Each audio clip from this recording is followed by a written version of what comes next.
Today's focus is on using an AED, an automatic external defibrillator, a device that can restart the heart during a cardiac arrest. So the AEDs are designed to be simple and safe to use, even by someone with minimal training. Once cardiac arrest is recognized and CPR has begun, switch on the AED immediately. It will give you clear spoken instructions.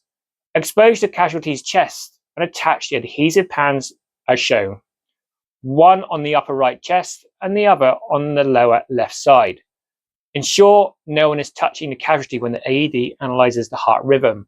If a shock is advised, the AED will prompt you to press a button. Do so only when everyone is clear. After the shock, resume CPR straight away. The AED will reanalyze every 2 minutes. AEDs save lives. Early defibrillation combined with CPR gives the best chance of survival.